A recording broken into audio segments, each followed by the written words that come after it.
नाज़रीन, एक छोटी सी गलती आपको कहां से कहां लेके जा सकती है, जिससे आपका कैरियर भी ख़त्म हो सकता है। आज की स्टोरी भी कुछ इस तरह की है, चले जाके जानने की कोशिश करते हैं।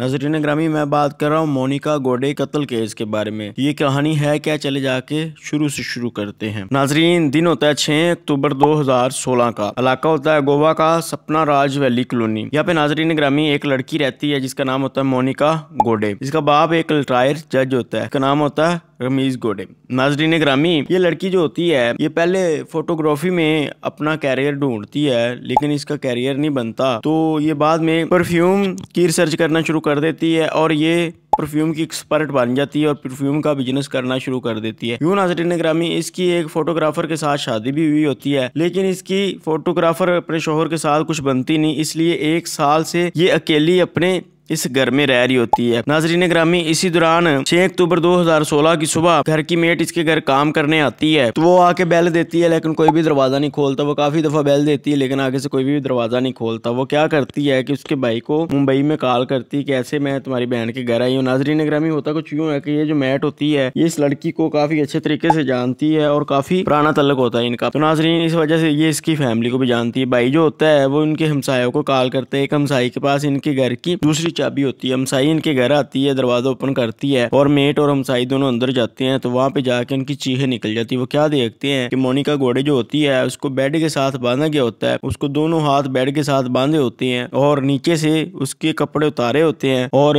वो मरी पड़ी होती है और नंगी हालत में ही मरी होती है। नाज़रीन ग्रामी, पुलिस को कॉल करी जाती है। पुलिस आती है, आके उसकी सांस चेक करती है तो पता चलता है कि ये मर चुकी है। उसकी पोस्टमार्टम रिपोर्ट के लिए उसे हॉस्पिटल उसकी डेड बॉडी भेज दी जाती है और फोरेंसिक की टीम मंगवाई जाती है। फोरेंसिक की टीम बाकी एविडेंस इकट्ठे करने शुरू कर देते हैं।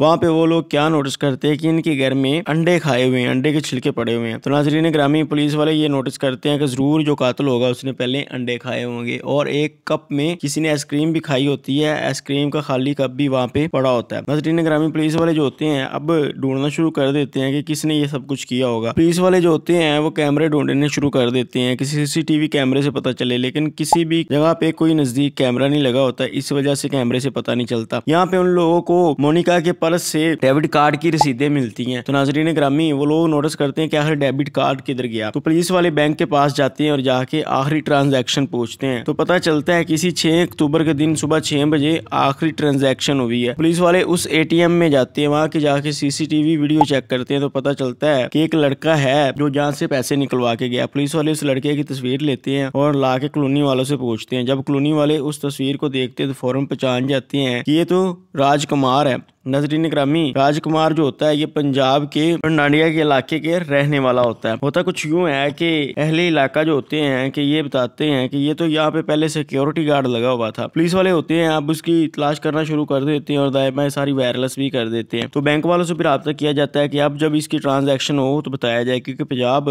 गोवा से काफी दूर होता है। तो नाज़रीन ग्रामी, बैंक वाले बताते हैं कि इसकी दोबारा ट्रांजैक्शन हुई है बंगलोर के इलाके में। तो पुलिस वाले वहाँ की पुलिस से रब्ता करते हैं। वहाँ की पुलिस जो होती है वो जाके CCTV फोटो देखती, फोटो देखने के बाद उसकी तस्वीर बाहर निकालती हैं और दाएं बाएं के इलाके से पता करना शुरू कर देते हैं। पुलिस वाले जो होते हैं वो सिविल कपड़ों में होते हैं, इसलिए वो एक होटल पे जाते हैं, रिसेप्शन से पूछते हैं, उसको तस्वीर दिखाते हैं तो वो कहता है कि हाँ ये तो हमारे होटल में रुका हुआ है। पुलिस वाले उसका रूम पूछते हैं तो वो कहते हैं कि वो तो अब बाहर गया हुआ है। पुलिस वाले लिहाजा वहाँ पे बैठ के उसका इंतजार करते हैं। सिविल कपड़ों में होते हैं इसलिए कि वो डर ना जाए। तो अब राज आता है और आके अभी काउंटर के ऊपर खड़ा ही होता है कि पीछे से पुलिस वाले आते हैं, आके उसे पकड़ लेते हैं। पकड़ने के बाद जज से ऑर्डर लेके बंगलोर से इसे सीधा गोवा पुलिस के हवाले कर दिया जाता है। गोवा पुलिस जब इसे लेके आती है तो इससे पूछती है कि हाँ भाई, तूने मोनिका गोडी का कत्ल क्यों किया और उसका रेप क्यों किया। तो वो बताता है कि स्टोरी कुछ यूं होती है कि 4 महीने पहले मोनिका इधर शिफ्ट होती है। शिफ्ट होने के बाद इसको फौरन इससे प्यार हो जाता है। तो अब ये क्या करता है कि ये उसके करीब जाने की हर मुमकिन कोशिश करता है, लेकिन चूंकि ये सिक्योरिटी गार्ड हो सकता है इसलिए उसके करीब नहीं जाया जाता है। इसके पास कोई भी बहाना नहीं लगता कि उसके करीब कैसे जाए। तो होता कुछ यूं है कि ये रिसेप्शन वालों से सिक्योरिटी की जो कंपनी होती है उससे कहता है कि मुझे कार वॉश का भी काम दिया जाए। तो कंपनी जो होती है वो कहती है कि ये ठीक है, बाकी लोगों की हेल्प भी हो जाएगी और ये राज भी कुछ पैसे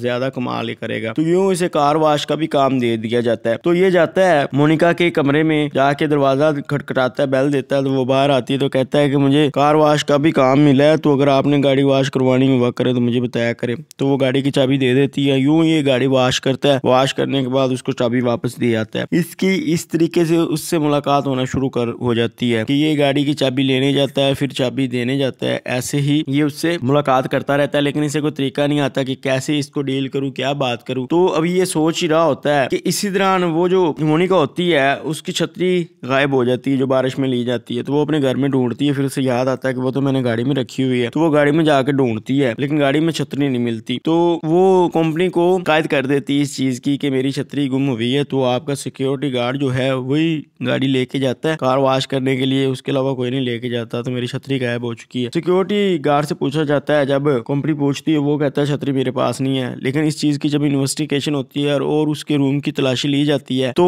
राजकुमार के रूम से वो छतरी मिल जाती है। यूं सिक्योरिटी की नौकरी से उसे निकाल दिया जाता है। तो वो क्या करता है कि नौकरी से निकल जाने के बाद वो जाता है और इलाके में, वहां पे जाके जॉब ढूंढता है, मजदूरी करनी शुरू कर देता है। ऐसे उसका वक्त गुजरता रहता है, लेकिन उसे कहीं पे जॉब भी नहीं मिलती, मजदूरी भी नहीं मिलती, कुछ भी नहीं मिलता। 8 दिन बाद वो वापस आता है। उसके अंदर गुस्सा बड़ा ज्यादा होता है। तो वो 2 दफा कोशिश करता है मोनिका से मिलने की और मिलकर रिक्वेस्ट करता है कि आपने जो कंप्लेन की हुई है मेरी कंपनी में वो वापस ले लें ताकि मुझे जॉब मिल जाए। लेकिन मोनिका इस चीज को नहीं मानती। वो कहती है ऐसे लोगों को जॉब पे रखना भी सबसे बड़ी गलती है कि जो लोगों का सामान चोरी करते हैं। तो लेकिन वो रिक्वेस्ट वगैरह करता रहता है, लेकिन मोनिका नहीं मानती। यूं नाजरीन ग्रामी 8 दिन बाद वो वापस आता है और वापस आने के बाद इस फ्लैट की छत के ऊपर जाता है और छुप के जाके बैठ जाता है। फ्लैट की छत के ऊपर बैठा रहता है। नाजरीन ये 3 अक्टूबर को यहाँ पे आया था और छत के ऊपर छुप के बैठ गया। नाजरीन ग्रामी 3 अक्टूबर से 4 अक्टूबर होगी, लेकिन मोनिका की गाड़ी उसे नजर नहीं आई। 4 से 5 अक्टूबर होगी, मोनिका की गाड़ी उसे नजर नहीं आई। इस दौरान इसे काफी भूख भी लगती है, प्यास भी लगती है,